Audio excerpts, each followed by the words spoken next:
કેમ છો વિદ્યાર્થી મિત્રો? મજામાં? ઓકે, ચાલો આપણે લાસ્ટ લેક્ચરમાં જે શરૂઆત કરેલી, સરસ મજાનું તમને ભાષણ મેં આપેલું, કેમિસ્ટ્રી સબ્જેક્ટ વિશેની તમે જાણકારી મેળવેલી હતી અને ભણવાનો આપણે એક ટોપિક પણ ચાલુ કરેલો હતો, પરમાણુનું બંધારણ. યાદ છે ને? કે જેમાં તમે પાયાની મુખ્ય વ્યાખ્યાઓ શીખી ગયેલા હતા. યાદ કરો, પરમાણુ ક્રમાંક Z, પરમાણુ દળાંક A, એટમ પરમાણુ અને સમસ્થાનિક આઇસોટોપ્સ અને સમભારીય. આટલી આપણે ચર્ચા કરેલી હતી. બરાબર છે? ઓકે, ચલો આગળ આપણે ટોપિકમાં જતા જઈએ. થોડું ઘણું મેં હેડિંગ તો જો એવું જ વાપરેલું છે. જો અહીંયા આગળ મૂળભૂત કણો, જેને ફંડામેન્ટલ પાર્ટિકલ્સ કહેવાય, ફંડામેન્ટલ પાર્ટિકલ્સ છે. અને પછી આકૃતિ તો તમારે બોલવાની છે જ નહીં. જાઓ પાછી આકૃતિમાં. જો હતું એમનામ જ એક ગ્રીન કલરનો અક્ષર એક તમારી પાસે નવો આવવાનો છે, નામ સાંભળેલું છે, આજે આપણે ક્લિયર કરતા જઈએ. જુઓ અહીંયા ધન વિદ્યુત ભારિત પ્રોટોન અને વીજભાર રહિત અથવા તટસ્થ ન્યુટ્રોન છે. એ બંનેના દળો લગભગ સમાન છે. લગભગ શબ્દ બોલું છું, કાનો માત્ર વગરનો શબ્દ. કાનો માત્ર વગરનો જે શબ્દ હોય થોડો અઘરો હોય છે ને. યાદ મફત, કરસન અને જેના નામની જગત, ભગત, એ બધા કાનો માત્ર ન આવે. એ બધા ડેન્જર શબ્દો કહેવાય. તો અહીં આગળ ધન વિદ્યુત ભારિત પ્રોટોન છે અને વીજભાર રહિત અથવા તટસ્થ ન્યુટ્રોન છે. એ બંનેના દળ લગભગ સમાન છે. આજે આપણે દળ વિશે શીખવાના. તો એક દળદાર છે એટલે કેન્દ્રમાં રહે છે, ન્યુક્લિયસ અથવા કેન્દ્ર બોલીએ છીએ. ઓકે, એ બે દળની સાપેક્ષમાં ઇલેક્ટ્રોનનું દળ ખૂબ જ નહિવત છે, નિગ્લિજિબલ છે. એ ઇલેક્ટ્રોન છે, ઋણ વીજભાર ધરાવે, કેન્દ્રની ફરતે સતત વર્તુળાકાર માર્ગે ગતિ કરે છે. આ બાબત સ્વીકારેલી શરૂઆતના વૈજ્ઞાનિકોએ. પછી તો તમે નવું શીખવાના જ છો. હવે એની અંદર એક ગ્રીન કલરનો શબ્દ મૂકેલો છે, જેને મેસોન કહેવાય. ઇંગ્લિશ ઉચ્ચાર ગુજરાતી મેસોન શબ્દ જ છે. મેસોનનું જે દળ છે એ ખૂબ જ નહિવત છે. એટલે નહિવત પર શું નથી છે, આમ નથી ને આમ છે. શું કીધું? આમ નથી ને આમ છે, નહિવત, ન ગણી શકાય એવું. પણ એ મેસોનનું દળ નહિવત હોવાથી આપણે ગણતરીમાં લેતા નથી. અને એ જે મેસોન છે એના પાછળ નામ તમારી પાસે આવે છે. દરેકની અંદર પાછળ મેસોન શબ્દ મૂકી દેવાનો છે. અસ્થાયી કણમાં આવે. જે મૂળભૂત કણો છે સ્થાયી કણો તો છે જ, પણ મેસોન જે છે એ તમારી પાસે અસ્થાયી અનસ્ટેબલ પાર્ટિકલ કહેવાય. રેડી? હવે એને યાદ રાખવા માટે એક શબ્દ મૂકું છું. વાક્ય રચના જાણીતો છે. જો લખો છે અહીંયા કે ભાઈ પ્રીતિ ચિંતા, ખબર છે ને? હવે તની જગ્યાએ આપણે ખબર ને તાક્ષરી લખતા હોય, તાક્ષરી ટ નો ત કરો છો એટલે પ્રીતિ ચિંતા એક કપ ચાય. રેડી? તમે એને ઓર્ડર આપો છો કે ભાઈ પ્રીતિ ચિંતા એક કપ ચા. આ દરેકની અંદર તમારી પાસે એક શબ્દ બનતો જશે. જોતા જાઓ. જો સ્ટેટમેન્ટમાં લખી નાખેલું છે કે પ્રીતિ ચિંતા એક કપ ચાય, એ છે ને હિન્દી પિક્ચરની અંદર. તો અહીંયા આગળ શબ્દમાં પ શબ્દ છે ને પાઈ મેસોન કહેવાય. પાઈ મેસોન. મેસોન શબ્દ છે તમારે મૂકવાનો. રેડી? પાઈ મેસોન છે. એના પછી ટ આવે છે, તો એનું નામ છે ટાઉ મેસોન છે. Tau MASON. મેસોન નીચે લીટી મૂકતો જઈશ. એના પછી ઝ શબ્દ છે, તો એને આપણે ઝીટા મેસોન કહેવાય છે. Zeta MASON. ઓકે, એમાં પણ મેં લાઈનિંગ કરી છે. અને એના પછી જો નીચે લખતો જોઉં છું તો ક છે, તો એને કપ્પા મેસોન કહેવાશે. અને છેલ્લો શબ્દ છે ચાય, તો તમે શબ્દ આપી દો ચાય મેસોન. રેડી? નામ પાઠ્યપુસ્તકમાં આપેલા નથી, પણ જાણકારી માટે મેં કીધેલું છે. 5 તમારી પાસે અસ્થાયી કણો છે. ફરીથી જોઈ લો. પાઈ MASON, tau MASON, zeta MASON, kappa MASON અને ચાય મેસોન. અસ્થાયી કણ છે. આ બધા સાથે ન હોય. એમાંના જે કોઈ હાજર હશે એ મેસોન શબ્દ તરીકે મૂકેલું છે. એનું દળ ખૂબ જ નહિવત છે, જેને આપણે ગણતરીમાં લેતા હોતા નથી. એટલે એ મેસોન શબ્દ કર્યો. ચાલો પાછા મૂળ મુદ્દા પર તમે આવી જાઓ. તો પહેલામાં કે મૂળભૂત જે કણો મૂકેલા છે ફંડામેન્ટલ પાર્ટિકલ્સ, આપણે પાઠ્યપુસ્તકમાં પુસ્તક આપેલું છે એ જ હું લખવાનો છું, પણ એને થોડું ડિટેલમાં જોઈએ છીએ. કણનું નામ શું છે, કઈ સંજ્ઞા વાપરો છો એ પરિવાર લખવો છે. એનું દળ છે પણ એ કિલોગ્રામમાં દળ છે, કારણ કે આપણી પાસે ફિઝિક્સમાં એમકેએસ પદ્ધતિ અને સીજીએસ પદ્ધતિ જે છે, એમકેએસ એટલે મીટર એમ, કે કિલોગ્રામ, એસ પર સેકન્ડ, અને સીજીએસ માં સેન્ટીમીટર, ગ્રામ અને સેકન્ડ છે. તો આપણા બધા જ દાખલાઓ જે મૂકેલા છે એ એમકેએસ પદ્ધતિમાં હોવાના, એટલે અહીંયા મેં કિલોગ્રામમાં લખેલું છે. રેડી? એના પછી એક કણ પરનો વીજભાર છે, પણ એ વીજભાર તમારી પાસે કુલંબમાં આપેલો છે. જાણીતું નામ છે કુલંબ, એટલે સ્પેલિંગ પણ કુલંબ કહેવાય છે ને, સ્પેલિંગ નું શું લખ્યું છે કુલંબમાં છે. અને સામાન્ય જે વીજભાર છે કણ પરનો વીજભાર તમે મૂકવાનો છો, અને વજન છે કિલોગ્રામમાં છે. રેડી? ચલો પહેલા આપણે કોષ્ટકમાં મૂકતા જઈએ.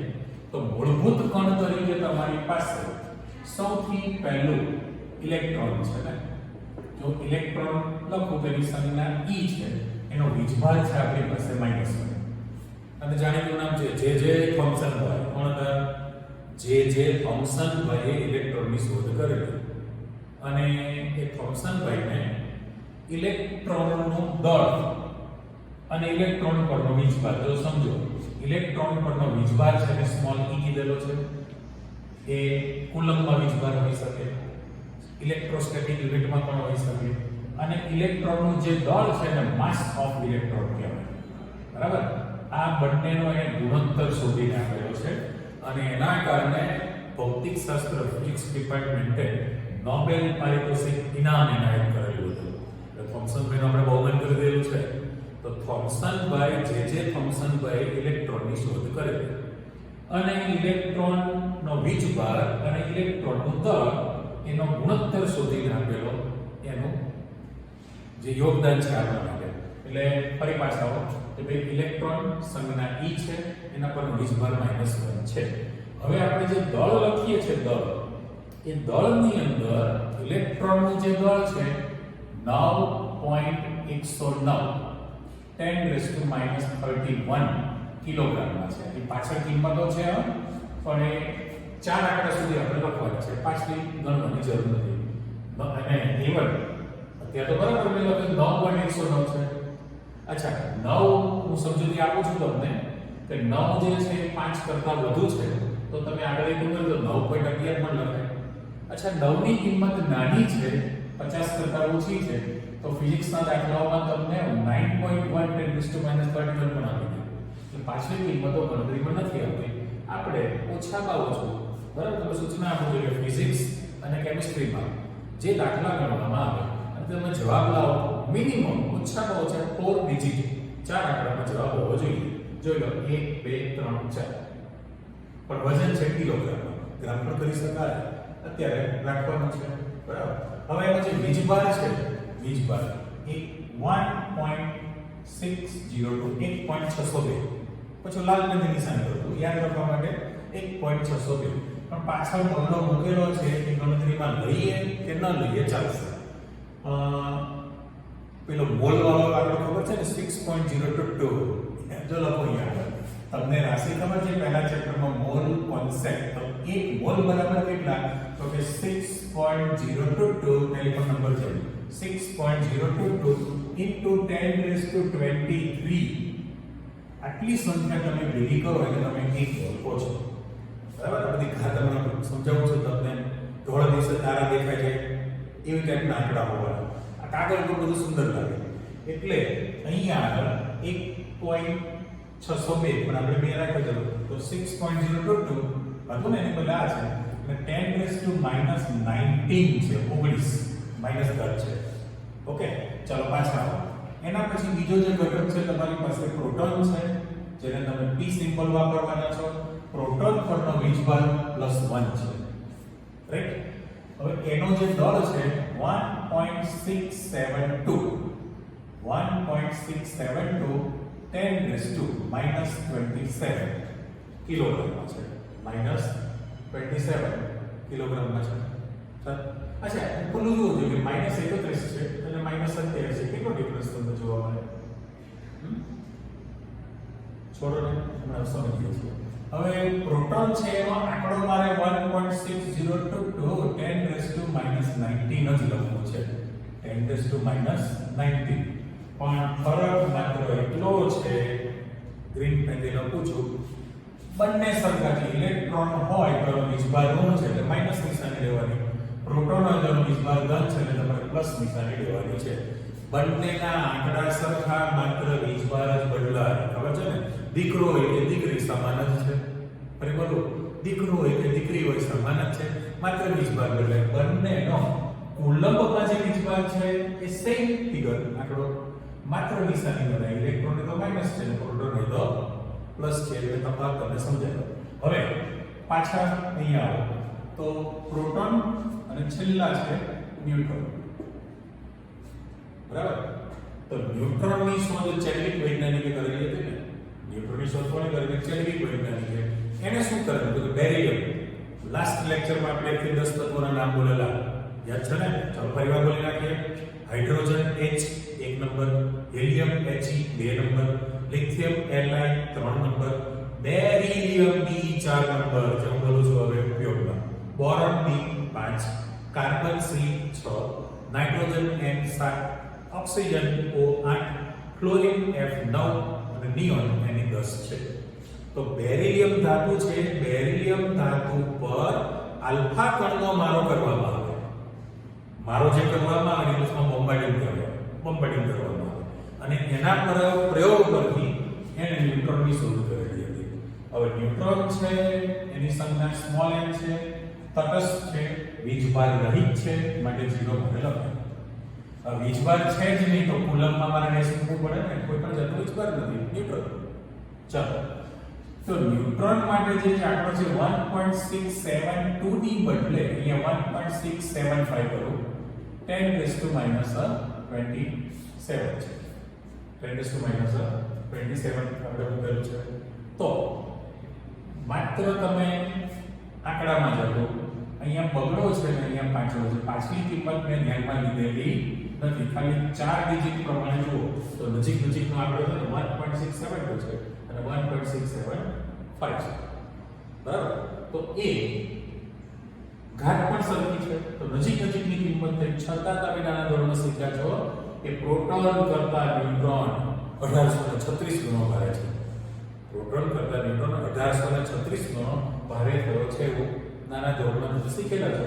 પણ અત્યારે દસ અને કિલોગ્રામમાં મૂકેલું છે, કોઈ પણ જાતનો વીજભાર નથી.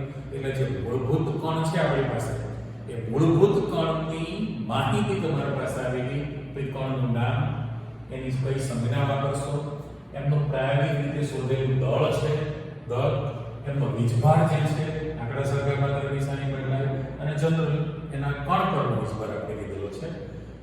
ચલો ફરી પાછા આવો. હવે તમને મેથ્સમાં, ફિઝિક્સમાં, કેમિસ્ટ્રીમાં જે આપણે ઉપયોગ કરવા છે એની ચર્ચા કરીએ. જો પહેલામાં કહ્યું કે તમારી પાસે એમ કીધેલું છે કે 5, 50, 500 અને 5000 કરતા ગાડી ચાલતી રહે. અત્યારે આપણે લખેલું છે જો આના કરતા કિંમત વધુ હોય તો તમારે આગળ એક ઉમેરી દેવાનું થાય, જેને સાર્થક અંક કહેવાય. એટલે અહીંયા તમે જોઈ શકો છો, મેં એમાં સમજૂતી આપી ને કે તમારી પાસે ઇલેક્ટ્રોનના દળમાં 9.109 છે. બરાબર ને? 9 ઉપર ગોળ બિંદુ મૂકું છું. જો 9 છે 5 કરતા વધુ છે એટલે તમે એક આગળ ઉમેરી દો તો 9.11 પણ લખી શકાય. યસ.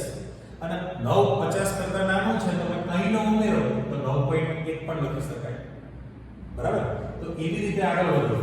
1.602 પાછળ a છે, a ની કિંમત 5 કરતા નાની છે, 9 લખો તો ચાલે. અહીંયા પણ એનો જ આંકડો છે એટલા માટે, એટલે 1.602. અત્યારે તો આપણે 4 આંકડા લખેલા જ છે.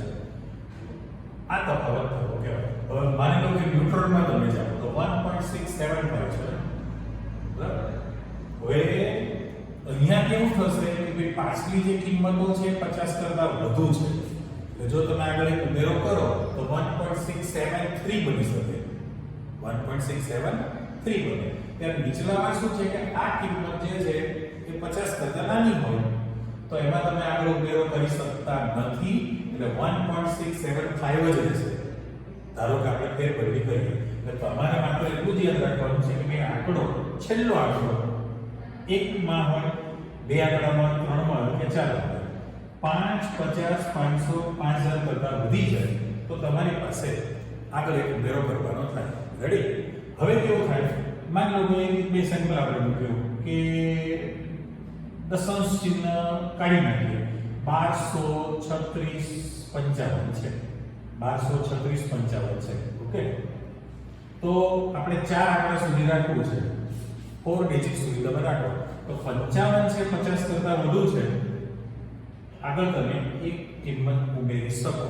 તો તમારે આની જગ્યાએ રફલી એપ્રોક્સિમેટ કહેવાય તો 1 2 3 6 ની બદલે તમે 1 2 3 7 લખી શકો. કરેક્ટ? એટલે મેં કહ્યું એ પ્રમાણે 50 500 5000 કરતા કિંમત વધુ હોય તો ઉમેરી શકાય. જે પ્રશ્ન છે ફક્ત 5 માટે છે, એક્ઝેક્ટ 5 હોય તો શું કરવું? તો એના માટે સેમ્પલ તમે જુઓ. હું એમ કહું કે દાખલા તરીકે તમારી પાસે 32 55 છગડો લખું છું, 4 આંકડા તમારી પાસે આવી ગયા છે, 4 આંકડા, બરાબર? અને ચાલો આને કાઢી નાખો ને, આપણે 4 ડિજિટ છે અને આગળ મારી લો કે બગડો કરી દો, એ જ લખું. ચાલો 2 3 2 અને 6 લખું, 5 લખું. જો ધ્યાન રાખજો કે અહીંયા કેવું થયું તમારી પાસે કે આ જે બે કિંમત મેં મૂકી છે તમારે 4 આંકડા સુધી રાખવું છે, 1 2 3 4 1 2 3 4. ઓકે, પણ છેલ્લો ડિજિટ એક્ઝેક્ટ 5 છે. જો તમારી પાસે છેલ્લો આંકડો 5 જ હોય તો આગલામાં તમારે વિચારવાનું છે, જો આગળની કિંમત એકી સંખ્યા હોય 1 3 5 7 9, 1 3 5 7 9 હોય તો તમે ઉમેરો કરી શકો. તો 5ની જગ્યાએ તમે ત્યાં 6 કરી શકવાના. એટલે મારે એ જે કિંમત છે પહેલાને ક્લિયર કરો. આની જગ્યાએ એપ્રોક્સિમેટમાં શું લખી શકાય? તો કે 2 3 2 6 કરી શકાય. ડન? પણ જો તમારી પાસે 5ની આગળ બેકી સંખ્યા હોય, 2 4 6 8, 2 4 6 8 હોય તો તમારે આગળ કોઈ ઉમેરો કરવાનો હોતો નથી, તો ના ઉમેરો. તો તમારી પાસે આની કિંમત શું તૈયાર થઈ ગઈ? 2 3 2 6 જ રહેશે, એમાં ઉમેરો થયો નહીં. ક્લિયર થઈ ગયું મગજમાં તમારી પાસે કે ભાઈ જ્યારે તમે નાની કિંમત કરવા જાઓ ત્યારે 5 50 500 5000 કરતા વધુ હોય, આગળ એક આંકડો ઉમેરી દે, +1 કરી દેવાનું છે. પણ ચર્ચા કરીએ પ્રમાણે કે એક્ઝેક્ટ 5 હોય તો એકી સંખ્યા હશે તો ઉમેરો થવાનો, બેકી સંખ્યા હશે તો ઉમેરો થઈ શકતો નથી. ચાલો સેજ આગળ વધો. કે ભાઈ ઘાતની અંદર પણ એવું છે ને, હવે તમને સાદું નાના ધોરણનું ગણિત જ સમજાવું છું, પણ એ ગણિતની અંદર કેવી રચના તમારી પાસે તૈયાર કરવાની છે કે નીચે જે ઘાત છે, હું પ્લસ અને માઈનસ બંને બોલું છું. જોજો, હું 20 લખું, 200 લખું અને 2000 લખવાનું ચાલુ કરું. તમારે દશાંશ પદ્ધતિમાં લખવું તો 2 × 10⁻1 લખાય કે અહીંયા જશો તો 2 × 10⁻2 લખાશે, અહીંયા લખો તો 2 × 10⁻3 લખાશે. તમે કહેશો કે સાહેબ આવું શું મને ભણાવો છો? પણ મારે તમને એવું સમજાવવાનું છે કે જ્યારે આંકડા પછી આ તમારી જે કિંમત છે બગડો, જો તમારા 0 સંખ્યા પછી 0 રહેતા હોય તો તમારી ઘાત હંમેશા ધન આવે. આ જે ઘાત છે 10⁻2 ના પાવરમાં જે લખેલું છે 10⁻2 બને, એ 10⁻3 બને. રેડી? પણ એનાથી ઉલટું છે કે માની લો કે હું કિંમત એ જ લખું છું, કલકટી નાખું, જો તમે અહીંયા 0.2 લખો, 0.02 લખો અને 0.002 લખો તો મારે એમ કહેવાનું છે કે સંખ્યાની આગળ શૂન્ય આવતું હોય. જો સંખ્યાની આગળ 0 આવે તો ઘાત માઈનસ થાય. તમે આને કેવી રીતે મને લખી આપવા તો સાહેબ 2/10 લખાય. હા, ઓકે. આની જગ્યાએ 2/100 લખાશે અને આની જગ્યાએ મારે લખવું હોય તો 2/1000 લખાઈ ગયું. ચલો આપણે નિશાની મૂકી. આ તમારો ઓરિજિનલ આંકડો હતો. બરાબર? 0.2 છે તો 2/10 છે, 2/100 2/1000 છે. તો મારે આને કાઢી નાખવું હોય તો ઘાતમાં જુઓ. આની જગ્યાએ મારે 2/10 છે એટલે એક જ ઘાત થઈ ને, નીચે જાઓ તો 2/10⁻2 થયું ને. અહીંયા લખીશ તો 2/10⁻3 થશે. રેડી? પણ જ્યારે છેદમાંથી અંશમાં જાય ત્યારે તમારી ઘાતની નિશાની બદલાઈ જાય. ઉપર જશે, આ પણ ઉપર લખશો, આને પણ ઉપર લખશો. તો તમારું જે લખાણ તૈયાર કરવાનું છે એ હું નીચે આપું છું અહીંયા છે. તો મારે 2 * 10⁻⁻1 લખાય આની જગ્યાએ. અહીંયા લખીશ તો 2 * 10⁻2 લખાશે.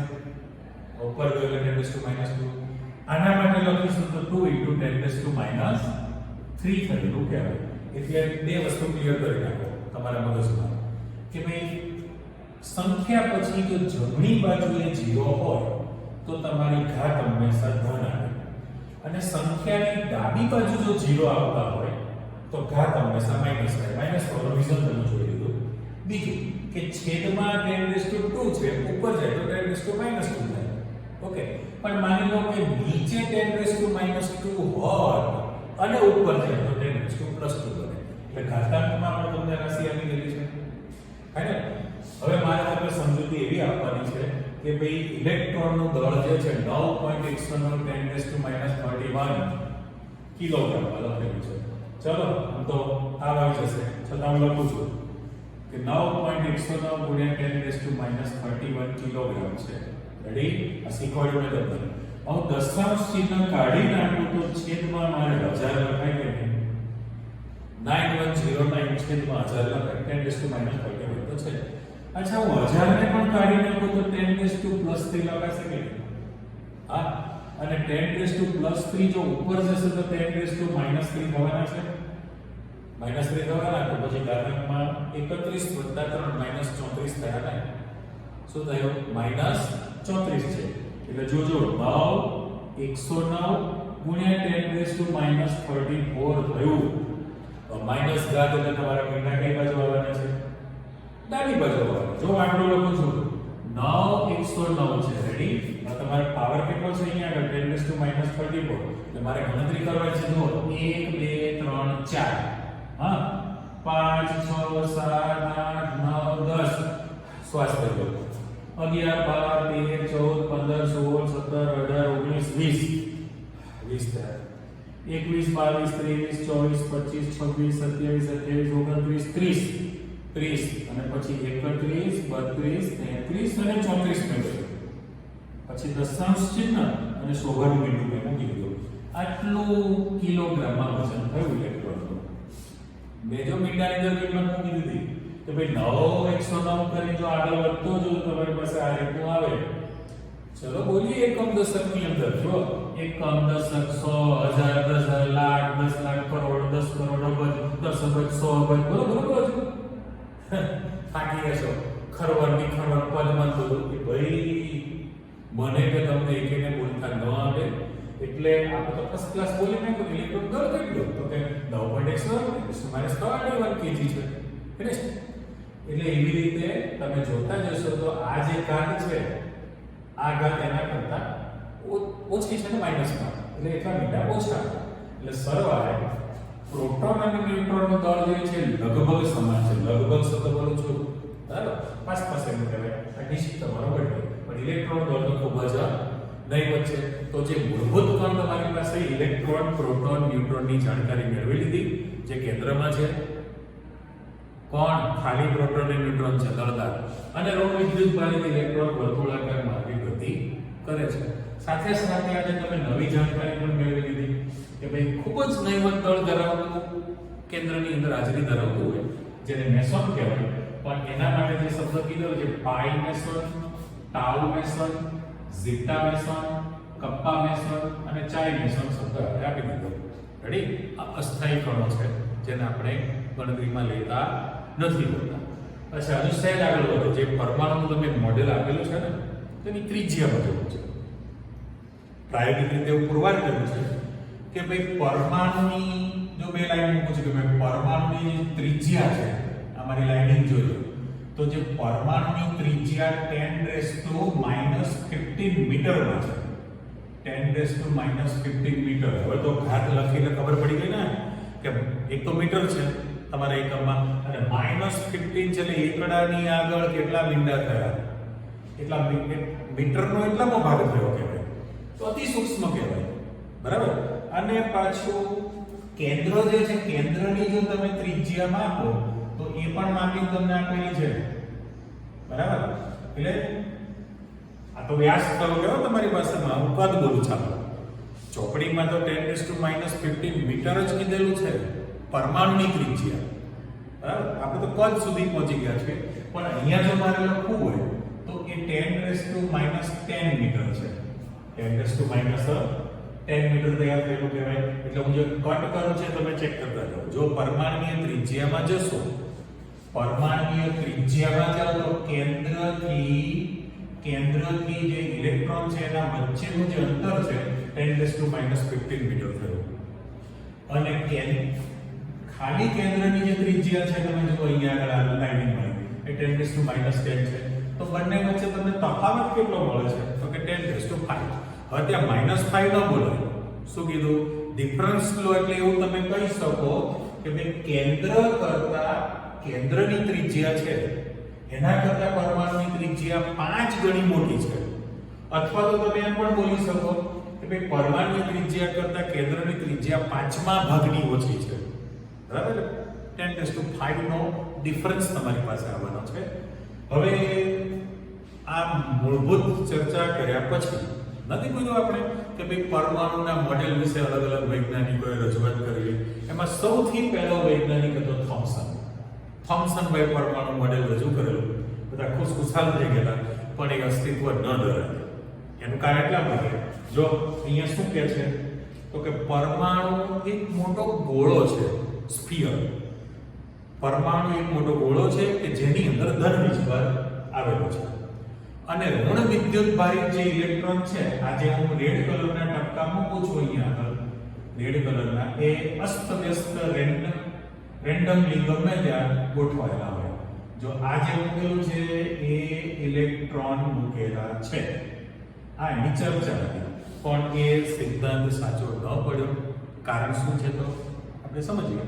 ફરીથી બોલું છું કે થોમ્સન વૈજ્ઞાનિકે પરમાણુ મોડેલમાં એવી વિચારણા આપી કે પરમાણુ એક મોટો ગોળો છે અને ગોળામાં ધન વિજભાર બધે જ એક સરખો પ્રસ્થાપિત થયેલો છે અને એમાં ઋણ વિદ્યુતભારિત ઇલેક્ટ્રોન અસ્તવ્યસ્ત રીતે ગોઠવાયેલા હોય, બરાબર. પણ આ આપણને વાત વ્યાજબી ગળે ઉતરી નહીં. એનું રીઝન તો તમે જેવી રીતે ગુરુત્વાકર્ષણનો સિદ્ધાંત શીખ્યા છો. શું ગુરુત્વાકર્ષણનો સિદ્ધાંત? વિશ્વમાં રહેલો દરેક પદાર્થ બીજા પદાર્થને આકર્ષે છે. તો એ બંને પદાર્થોનું આકર્ષણ બળ કેવું? તો કે બંનેના દ્રવ્યમાનના ગુણાકારના સમપ્રમાણમાં અને એમની વચ્ચેનું જે અંતર છે અંતરના વર્ગના વ્યસ્ત પ્રમાણમાં હોય.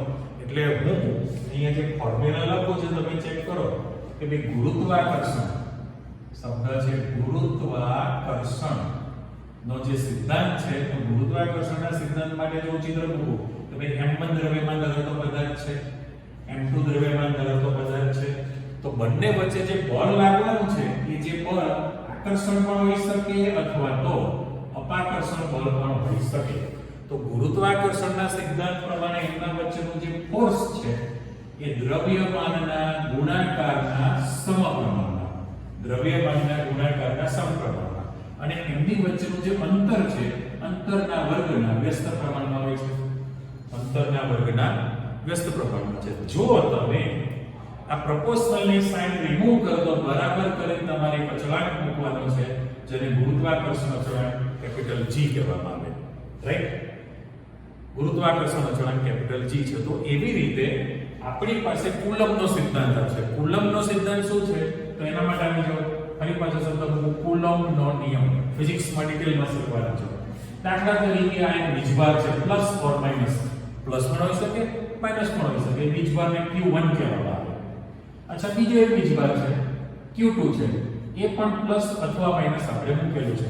હવે તમને તો વર્ષોથી ખબર છે કે ભાઈ સજાતીય સમાન વીજભાર હોય તો એની વચ્ચે અપાકર્ષણ બળ થાય, પણ વિરુદ્ધ વીજભાર હોય તો સ્નેહભાવ જાગે ને આકર્ષણ બળ લાગે. તો અહીંયા આપણે માની લો કે બંને ધન વીજભાર હશે તો અપાકર્ષણ બળ લાગવાનું, રાઈટ. અથવા એની ઉલટું છે કે બંને ઋણ વીજભાર હશે તો પણ એની વચ્ચે અપાકર્ષણ બળ લાગવાનું છે. એટલે અહીંયા કાં તો અપાકર્ષણ બળ લાગે સમાન વીજભાર હોય તો, અને જો વિરુદ્ધ વીજભાર હશે, એક બાજુ પ્લસ હોય ને માઈનસ હોય, અથવા આ બાજુ પ્લસ હોય ને પેલું માઈનસ હોય તો પછી એમની વચ્ચે આકર્ષણ બળ લાગે કે નહીં? તો વીજભાર વચ્ચે આકર્ષણ બળ લાગે, કુલમ્બનો સિદ્ધાંત થયો. તો પેલા જેવું જ સૂત્ર છે. તો એમની વચ્ચે જે બળ લાગવાનું છે એ વીજભારના ગુણાકારના સમપ્રમાણમાં છે. એમની વચ્ચેના અંતરના વર્ગના વ્યસ્ત પ્રમાણમાં હોય છે. તો કુલમ્બનો સિદ્ધાંત અને ગુરુત્વાકર્ષણનો સિદ્ધાંત એ તમને બે લગભગ નજીકના દેખાય છે ને? અહીંયા પણ જો તમે પ્રોપોર્શનલી સાઇન રિમૂવ કરો તો બરાબર કરીને તમે કી અચળાંક લખવાના છો, સમપ્રમાણ અચળાંક છે. તો એક ફાઇનલ થયું કે જેવી રીતે પદાર્થ વચ્ચે ગુરુત્વાકર્ષણ બળ લાગે છે એવી રીતે વીજભાર વચ્ચે પણ આકર્ષણ અપાકર્ષણ બળ લાગવાનું છે ને? હવે જુઓ છો તમારી આકૃતિમાં પરિસ્થિતિ કેવી થવાની કે ભાઈ પરમાણુ ગોળો દર વીજભાર આપણે કલ્પી લીધો, વિચાર લીધો, ઓકે ડન. પણ એમાં જે ઋણ વીજભાર જે મૂકેલા છે અસ્તવ્યસ્તતાની અંદર જો દેખાય છે તો એમની વચ્ચે અપાકર્ષણ બળ ના લાગે? હા કે ના? દાખલા તરીકે આ જે છે એની વચ્ચે અપાકર્ષણ બળ લાગવાનું છે, અહીંયા આગળ જે છે તો એની વચ્ચે પણ અપાકર્ષણ બળ લાગે. એનો અર્થ એમ કે આમાં કોઈ જાતની સ્થિરતા રહેતી નથી. સ્થિરતાના અભાવને કારણે, સ્ટેબિલિટી છે ને, સ્થિરતાના અભાવને કારણે આ મોડેલ આખું કેન્સલ થયું. પણ પછીના વૈજ્ઞાનિક જે છે રુથરફોર્ડભાઈ, બોરનું મોડેલ, એ બધા વૈજ્ઞાનિકોને પ્રેરણા મળી કે ભાઈ આમાં કંઈક નવી શોધખોળ તમે કરી શકો. એટલે તમને અંદાજ આવે કે ભાઈ થોમ્સનના મોડેલ પ્રમાણે આ વાત ગળે ઉતરતી હોતી નથી પરમાણુની અંદર, પણ રીઝન આ જ છે આના અંદર. પણ લેટેસ્ટ જે બોરનું જે મોડેલ છે, લેટેસ્ટ બોરભાઈનું મોડેલ, નીલ બોર, તો એણે જે રજૂઆત કરી ઉપરી આકૃતિ પ્રમાણે કે ભાઈ કેન્દ્રમાં ધન વીજભાર છે, દળદાર વસ્તુ સેન્ટરમાં છે અને વજનમાં હલકો ઇલેક્ટ્રોન ફરતે ગતિ કરશે. હવે એ જે રચના છે આપણી સૂર્યમંડળ જેવું, સોલર જે પ્લેનેટ ગણીએ છે, તો જાણો છો કે ભાઈ સૂર્ય સ્થિર છે, વૈજ્ઞાનિકની ભાષામાં સ્થિર છે ભાઈ. બાકી જ્યોતિષ એસ્ટ્રોલોજી વાળા તો કે ભાઈ સૂર્ય પણ ફરે છે, આપણે ગળે વાત નથી હોતી. સૂર્ય સ્થિર છે અને એની આજુબાજુ બધા જ ગ્રહ જે આપણા વાર છે, સોમવાર, મંગળવાર, બુધવાર, ગુરુવાર, શુક્રવાર, શનિવાર, રવિવાર નહીં, એટલે વાર જે છે સોમ, મંગળ, બુધ, ગુરુ, શુક્ર, શનિ, નેપચ્યુન, પ્લુટો, એ જે ગ્રહ છે એ સૂર્યની ફરતે ગતિ કરે છે. પેલું સ્થિર છે ને એની ફરતે ગતિ કરે છે. તો આપણી પાસે કેન્દ્રથી તમે વિજ્ઞાનમાં ભણી લીધો છે કે ભાઈ સૂર્યથી સૌથી નજીક ગ્રહ કયો છે, દૂર કયો, એનાથી દૂર કયો સાપેક્ષમાં, અને સૌથી દૂર કયો ગ્રહ છે. તો જ્યારે કક્ષાની વિચારણા કરી ભવિષ્યમાં, કક્ષાની જે વિચારણા કરેલી છે તે વિચારણાની અંદર પણ સૂર્યની ફરતે જુદી જુદી કક્ષામાં રહીને ઇલેક્ટ્રોન ગતિ કરતા હોય છે એની પણ જાણકારી લેટેસ્ટ મેળવવામાં આવેલી. એટલે એ બધી જે માહિતી તમે મેળવવાના છો પછીના લેક્ચરની અંદર, એમાં આપણે નાના ધોરણમાં તમે ભણ્યા યાદ કરી લો, રુથરફોર્ડનો આલ્ફા કણ પ્રકીર્ણનનો પ્રયોગ હતો. રુથરફોર્ડનો આલ્ફા કણનો પ્રકીર્ણનનો પ્રયોગ હતો, બરાબર. એમાં પણ નિષ્ફળતા તો મળી જ છે, ખામી પણ કહેવાય. ત્યાર પછી બોરનું મોડેલ હતું, એમાં વૈજ્ઞાનિકો ખામી તો શોધી જ કાઢે, પણ છતાં આજની તારીખે એ બાબત તમે સ્વીકારીને આગળ ચાલતા જાઓ છો. તો ફરી તમને રિવાઇઝ કરાવી દઉં છું. આખી જે રચના તમારી પાસે તૈયાર થઈ આજના લેક્ચરની અંદર, કે ભાઈ મૂળભૂત કણો જે છે એની જાણકારી અને એની માહિતી યાદ છે ને? કે ભાઈ ઇલેક્ટ્રોન થોમ્સન વૈજ્ઞાનિક, આ નામ મુલર ભૂલી ગયા, ભાઈ તો ચેકની ખબર હતી. પ્રોટોનની શોધ કોણે કરી? પ્રોટોનની શોધ કરો યાદ કરો તમે, ગોલ્ડસ્ટાઇન. એટલે ગોલ્ડસ્ટીન બોલે, ગોલ્ડસ્ટાઇન બોલે સ્પેલિંગમાં, ગોલ્ડસ્ટાઇન વૈજ્ઞાનિકે પ્રોટોનની શોધ કરેલી. એનો જે બધો ડેટા છે, જાણકારી તમે મેળવી લીધી. અને પછી કદ વિશેની માહિતી આપેલી, થોમ્સનભાઈનું પરમાણુ મોડેલ આવ્યું અને ચોખવટ કરી કે ભાઈ સ્થિરતાના અભાવને કારણે એ મોડેલ સ્વીકાર્ય બનેલું નથી. પણ ત્યાર પછીનું જે વૈજ્ઞાનિકોએ શોધખોળ કરી એમાં તમે આગળ અભ્યાસ કરવાના છો. આજે આપણે આટલું બાકી રાખીએ છીએ. નેક્સ્ટ પાછા મળીએ ટૂંક સમયમાં. ઓકે, આવજો.